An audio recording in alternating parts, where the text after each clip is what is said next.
This ceiling height is 4.5 meters and you can build a loft, and this can be your extra study space or an extra space for your family. Have you heard of agents telling you that in show flat or some resale units during your viewings?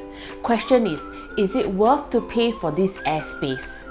Hello everyone, I'm Carissa. Welcome back to my channel. Today's topic, I'll be talking about if it makes sense to pay for that airspace. And to be honest, I'm kind of against the idea as I've encountered some challenges selling a unit in the resale market. And that unit took me about 6 months.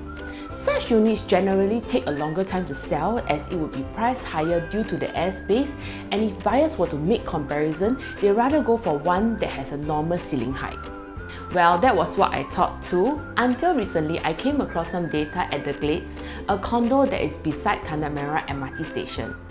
One of the top floor units here, Stack 47, profited 125,000, whereas his neighbours, that is located 2 levels down, profited only 10k. They both enter and exit at the same time. So this hooked my curiosity and I started looking at the projects with high ceiling and compare it with their neighbours to see how they perform in the resale market.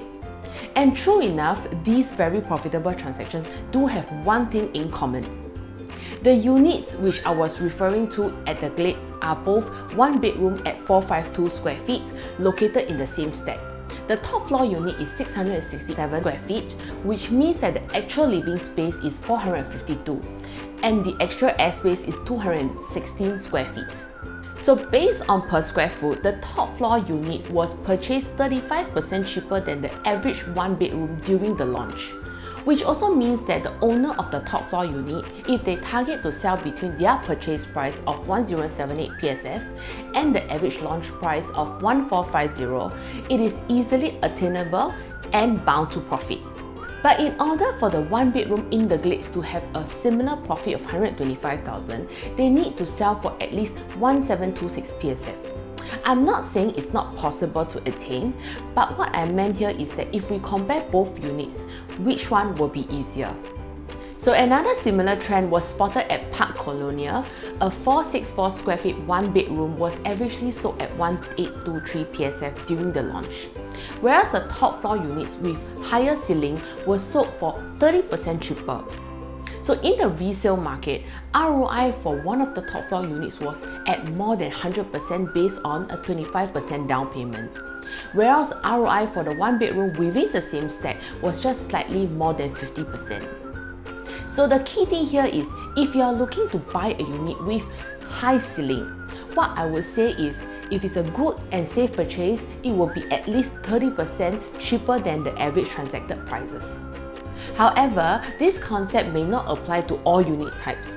If you're looking to buy a 3-bedroom or bigger apartment in highland areas like West Coast, and the top floor unit with high ceiling is selling the same PSF as the normal ceiling height, it is worth considering.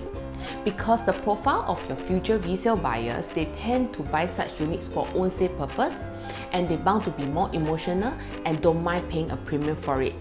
And I'll be taking Whistler Grand and Seaside Residence as reference. Whistler Grand 4-bedroom was sold at an average of 1334 during the launch, including the top floor units with higher ceiling.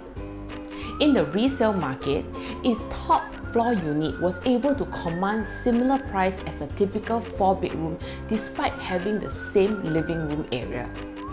And as for Seaside Residence, its average of 1087 square feet, 3-bedroom plus study unit type was sold at 1707 PSF. The top floor unit with the higher ceiling height was sold at 1709 PSF and profited 653k in the resale market. So in order for a 3 plus study to earn the same amount of profit, they need to sell at 2003 PSF. Not that it is not attainable, but it simply means to set a track record for the 3 plus study in this development. If you're looking to buy any development with a high ceiling today and not sure if the premium are worth for, do reach out to me on the number shown below and I'll be happy to have a discussion with you. Once again, I'm Carissa and I'll see you soon.